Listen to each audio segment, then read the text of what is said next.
We can, in this generation, fulfill the Great Commission. Building God's dream. In Romans chapter 15, it's one of my favorite scriptures. The Apostle Paul says something very interesting. He says, it has been my ambition. One translation says my aim. Another translation says my goal. To preach the gospel where Christ is not known. To preach the gospel where he's not known, so that I would not be building on someone else's foundation. Verse 21, the next verse. Rather, as it is written, and he quotes the scriptures, as it is written, those who were not told about him will see, and those who have not heard will hear.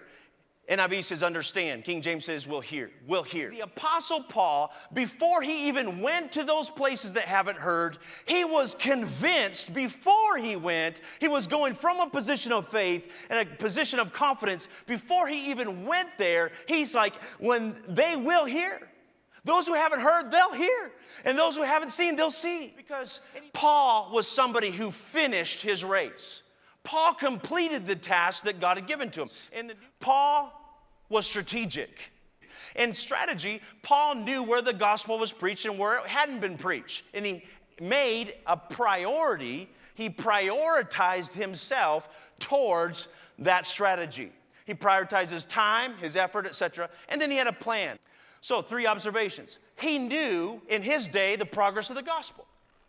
Paul, in order to finish his race, he knew the progress of the gospel of his day. He knew where the gospel had been preached and where it hadn't been preached. He also prioritized his life according to that, like I said, and he's a finisher. What does it look like? What is finishing the task that God has given us as a church to do? How do we define the finish line? Because if you're talking about a strategy, there's 2 things you need to know about every strategy. You need to know where you are, the progress of the gospel, and you also need to know where you want to get to, right? Because if you don't know the finish line, then how do you know when you get there? But Jesus told us what the finish line is, and he made it super clear. He said this in Matthew 24:14. He said, and this gospel of the kingdom will be preached in the where?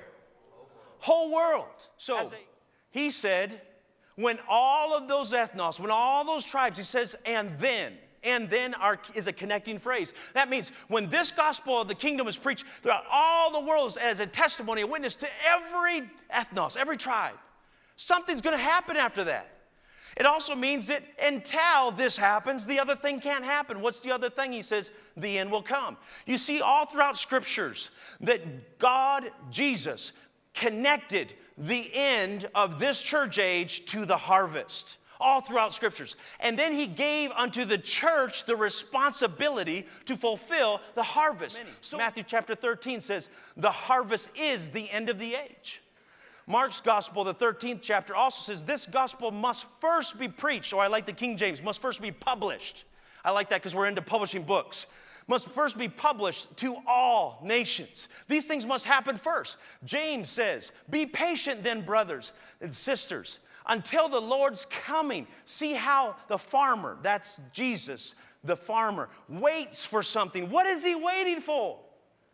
It says right here, he's waiting for the valuable crop, or the King James says precious fruit of the earth. He's waiting for harvest. So all throughout the scriptures, harvest and end is connected. John chapter 4 says, Jesus, he says, I've come to finish that which my Father started. He wants a finished work. He's not looking for an undone gospel. Every generation till now has had the potential to reach their generation. When that generation is gone, so too are the unreached of that generation. So today, 17 times over, we can fulfill the Great Commission.